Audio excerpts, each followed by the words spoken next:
কুসুমের বিয়ের জন্য শাড়ি কিনে দিল আয়ুষ্মান। পুরোটা জানতে ভিডিওটিতে লাইক দিয়ে চ্যানেলটা সাবস্ক্রাইব করে দেখতে থাকুন। আজকের পর্বের শুরুতে আমরা দেখতে পাই ইন্দ্রাণী গাঙ্গুলি, দেবলীনার মা আর কাকিমণি এরা সবাই মিলে যায় ঈশান আর দেবলীনার এনগেজমেন্টের কেনাকাটি করতে। পরে সেখানে আয়ুষ্মানও এসে যোগ দেয়। আয়ুষ্মানকে নামিয়ে দিয়ে কুসুমের বাবা বলে, আমার একটু কেনাকাটি করার আছে আয়ুষ বাবা। কুসুম এসে দাঁড়িয়ে আছে, আমরা ওই দিক থেকে কেনাকাটা করে নিয়ে আসি। আসলে কুসুমকে কালকে পাত্রপক্ষ দেখতে আসবে, সেই জন্য একটা শাড়ি কিনবো কুসুমের। আয়ুষ্মান তখন বলে, তাহলে এখান থেকে কিনে নাও না, কুসুমকে ডেকে নাও। আর গাঙ্গুলি ফ্যামিলির স্টাফের মেয়ের বিয়েতে তো আমাদেরও কিছু দায়িত্ব আছে না, আমরাও তো কিছু দিতে পারি। এই শাড়িটাই নয় আমাদের তরফ থেকে গিফট হবে কুসুমের জন্য। তখন কুসুমের বাবা কুসুমকে নিয়ে চলে আসে সেখানে। কুসুম তো কিছুতেই আসতে চাইছিল না, বলছিল বড় দোকানের অনেক শাড়ির দাম, কিন্তু আয়ুষ্মানের জোরাজুরিতে আসতে বাধ্য হয়। আর অন্যদিকে ইন্দ্রাণী গাঙ্গুলি একটা শাড়ি চয়েস করে দেবলীনার জন্য, কিন্তু পরে কাকিমণি এসে বলে যে উপরের তলাতে আরও ভালো ভালো শাড়ি আমি চয়েস করে রেখে এসেছি, চলো ওইগুলো দেখবে, ওখান থেকেই শাড়ি নিয়ে নিও। তখন ইন্দ্রাণী গাঙ্গুলি সবাইকে নিয়ে উপরে চলে যায় শাড়ি দেখতে। আর অন্যদিকে হয়েছে কি, ইন্দ্রাণী গাঙ্গুলিরা যেখানে শাড়ি দেখছিল সেখানে কুসুম আর তার বাবা আসে শাড়ি দেখতে, কিন্তু শাড়ির এত এত দাম শুনে তারা নিতে খুব ভয় পাচ্ছিল শাড়ি। তখন আয়ুষ্মান এসে বলে, আরে তোমরা শাড়ি নাও না, দামের ব্যাপারটা তোমাদেরকে ভাবতে হবে না। এই বলে আয়ুষ্মান আর কুসুম সেই শাড়িটা পছন্দ করে, যেই শাড়িটা ইন্দ্রাণী গাঙ্গুলি দেবলীনার জন্য পছন্দ করেছিল। কুসুম যেই জিজ্ঞেস করে শাড়িটার দাম, তখন বলে শাড়িটার দাম 70,000 টাকা। কুসুম তো শুনে চমকে গেছে, বলে এত টাকার শাড়ি আমি কিছুতেই নেব না। তখন আয়ুষ্মান কুসুমের বাবাকে বলে যে তোমাদের বাজেট কত? তখন কুসুমের বাবা বলে 2,000 টাকার মতো।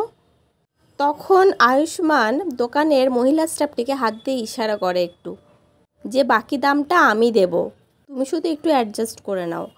তারপরে আয়ুষ্মান কুসুমদেরকে শুনিয়ে শুনিয়ে বলে, আপনাদের দোকানে 90% অফার চলছে না, সেই অফারটা অ্যাড হয়ে কত দাম হচ্ছে শাড়িটার? তখন দোকানের সেই স্টাফটি বলে 7,000 টাকা হচ্ছে। তখন আয়ুষ্মান বলে, তাহলে তোমাদের 2,000 টাকা থাক, আর আমি না হয় গাঙ্গুলি ফ্যামিলির তরফ থেকে 5,000 টাকা দিয়ে দিলাম, ব্যাস হয়ে গেল। এই বলে আয়ুষ্মান বলে, শাড়িটা প্যাক করে দাও। এবার তারা সবাই মিলে নিচে বিলিং কাউন্টারে চলে যায় শাড়িটার বিল করতে।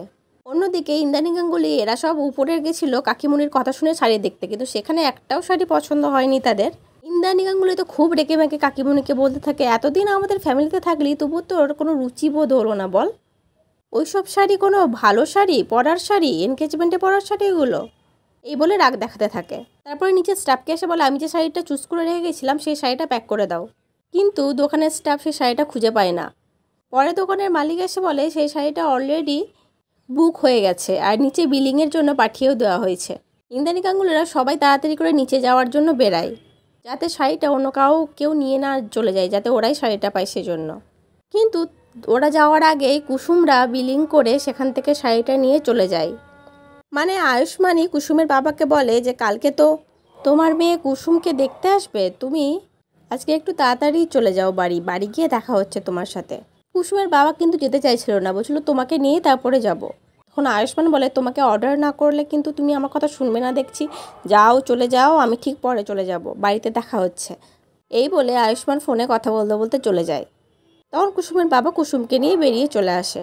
আর ওরা বেরিয়ে আসার পর ইন্দ্রাণী গাঙ্গুলি বিলিং কাউন্টারে গিয়ে জিজ্ঞেস করে যে আমি যে শাড়িটা চুজ করেছিলাম সেই শাড়িটা কি এখানে আছে? তখন সেখানকার লোকটি বলে, না, এই তো একটু আগে একজন শাড়িটা নিয়ে চলে গেল। ইন্দ্রাণী গাঙ্গুলির মন খুব খারাপ হয়ে যায় এতে। সে তখন বলে, ঠিক আছে, আমাদের বাকি শাড়িগুলো প্যাক করে দাও, আর অন্য কোনো শাড়ি আমরা দেখবো না, ওইগুলো নিয়েই চলে যাব।